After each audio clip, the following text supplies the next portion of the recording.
IPL auction में 7 खिलाड़ियों की लॉटरी लगवाएंगी, 10 टीमें इन पर करोड़ों बरसाएंगी।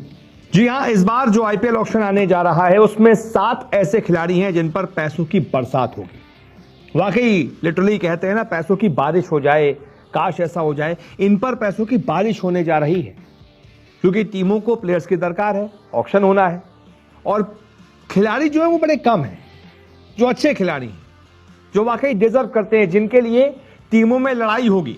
3-4 टीमें उनके लिए बैटन उठाएंगी कि भाई हमें दे दो, इतने की बोली 2 करोड़ 3 करोड़, सामने से बोली बढ़ाई जाएगी, बिड वॉर होगा 7 खिलाड़ियों को लेकर। वैसे तो कई सारे नाम हैं, 50 से ज्यादा नाम आएंगे और भी नाम हो सकते हैं, 200 से ज्यादा हो सकते हैं, लेकिन टॉप 7 कौन कौन से वो प्लेयर हैं जिन पर एकदम कहते हैं ना हिंदी में, शुद्ध हिंदी में, मार हो जाएगी टीमों के बीच, एकदम लड़ जाएंगी टीमें कि भाई हमें चाहिए ये खिलाड़ी।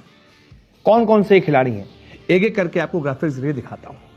इसमें सबसे पहला नाम है, सबसे बड़ा नाम है आंद्रे रसेल। इस ऑक्शन का अगर कोई सबसे बड़ा नाम है तो वो आंद्रे रसेल है। रसेल जिन्हें केकेआर ने रिलीज किया है, लेकिन हो सकता है कि ऑक्शन में केकेआर जिसके पास सबसे ज्यादा पैसा है वो भी रसेल के पीछे जाए, कि रसेल जैसा ऑलराउंडर दूसरी टीम में ना चला जाए।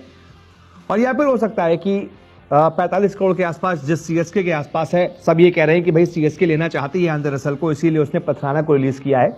हो सकता है सीएसके उसके पीछे जाए, लेकिन मार जरूर होगी आंद्रे रसेल को लेकर। लड़ाई बहुत भयंकर होने जा रही है। आंद्रे रसेल का फायदा इसमें होगा कि भाई बिड वॉर होगा, बिड बढ़ेगी, सबसे ज्यादा फायदा आंद्रे रसेल पर होगा, पैसों की बरसात होगी। इसके बाद इस लिस्ट में दूसरा खिलाड़ी है मथीसा पथिराना। वो पथिराना जो डेथ बॉलिंग के लिए जाने जाते हैं, मलिंगा जैसा एक्शन है, अच्छी गेंदबाजी करते हैं, नई बॉल से भी पुरानी बॉल से भी। कई सारे मैचेस सीएसके को अपने बलबूते पथिराना ने जिताए हैं। इनके लिए भी बहुत सारी टीमें ऐसी होंगी जो आपस में लड़ाई करेंगी और पथिराना को खरीदना चाहेंगी। आगे बढ़ते हैं, तीसरा नाम इस लिस्ट में है वेंकटेश अय्यर का। अय्यर जो कि अच्छे ऑलराउंडर हैं, लेकिन केकेआर ने इन पर कुछ ज्यादा ही भरोसा दिखाकर 23 करोड़ 75 लाख पिछली बार दे दिए थे। लेकिन अब शायद केकेआर को अपनी गलती का एहसास हुआ और केकेआर ने इनको रिलीज कर दिया है। लेकिन हाँ, खबर आ रही है केकेआर इनके पीछे जरूर जाएगी, पैसा बचाने की कोशिश करेगी कि यार पिछली बार 23 करोड़ 75 लाख में था, तो इस बार 10-12 करोड़ में आ जाए तो हमारे 10-12 करोड़ बच जाएंगे। तो केकेआर तो इनके पीछे जाएगी ही जाएगी। सीएसके के पास भी पैसा है, वो भी इसके पीछे जा सकती है।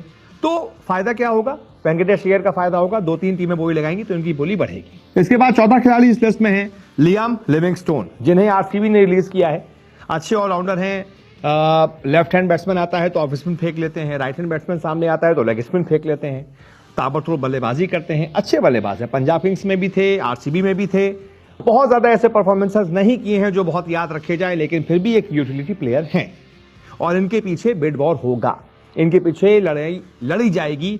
जो अलग अलग टीमें हैं वो उनको खरीदना चाहेंगी। तो ये भी वो खिलाड़ी है जो ऑक्शन में अच्छा पैसा लेकर जाएगा। पांचवा नाम इस लिस्ट में है ग्लेन मैक्सवेल का। वो ग्लेन मैक्सवेल जिनके लिए कहा यह जाता है कि ये सिर्फ पिकनिक बनाने आते हैं, पैसा चीरते हैं और चले जाते हैं, लेकिन उसके बावजूद टीमें इनको पैसा देती हैं, तो इसमें इनकी क्या गलती? सब में देखा है इन्होंने बीते पता नहीं कितने सालों से कोई अच्छा परफॉर्मेंस नहीं किया, अपने बलबूते कोई मैच नहीं जिताया। उससे ज्यादा मैच तो ये ऑस्ट्रेलिया को जिता चुके हैं, लेकिन आईपीएल में वो शायद एक भी मैच उन्होंने कई सालों से नहीं जिताया। वैसी परफॉर्मेंस नहीं आई, लेकिन उसके बावजूद टीमें इनको खूब सारे करोड़ों रुपए देती हैं और ये मौज में अपना 2-4 1-2 अच्छी इनिंग खेल देते हैं, बस हो गया इनका। लेकिन ऑक्शन में आए हैं तो जाहिर सी बात है पैसा तो चीरा जाएगा, इन पर भी पैसा लगाया जाएगा क्योंकि अच्छे ऑलराउंडर है, इसमें कोई डाउट नहीं है। इस उम्मीद में इनके ऊपर पैसा लगाया जाएगा कि भाई हो सकता है इस बार चल जाए, हो सकता है इस बार चल जाए, तो इस हो सकता है के चक्कर में इन पर खूब पैसा लगाया जाएगा। छठा नाम इस लिस्ट में है रवि बिश्नोई। वो रवि बिश्नोई जो अच्छे लेग स्पिनर हैं, एक अच्छे डेथ बॉलर भी हैं, आखिर में रन बचा लेते हैं, लेकिन डेथ में ज़्यादातर इनसे गेंदबाजी करवाई नहीं जाती है। लेकिन इन्होंने टीम इंडिया को अफगानिस्तान के खिलाफ एक सुपर ओवर जिताया हुआ है, आपको याद होगा। तो मैंने इसलिए इनको डेथ ओवर बोला कि यार जो सुपर ओवर जिता सकता है उससे अच्छा डेथ बॉलर क्या होगा।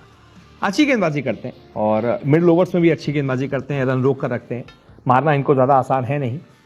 तो ऐसे में इनके पीछे भी कई सारी टीमें हैं जो जिनके पास अच्छे स्पिनर्स नहीं हैं, वो इनके पीछे जा सकती है। और इसके बाद सातवां नाम इस लिस्ट में है जॉश इंग्लिश का। वो जॉश इंग्लिश जो पंजाब किंग्स से रिलीज किए गए।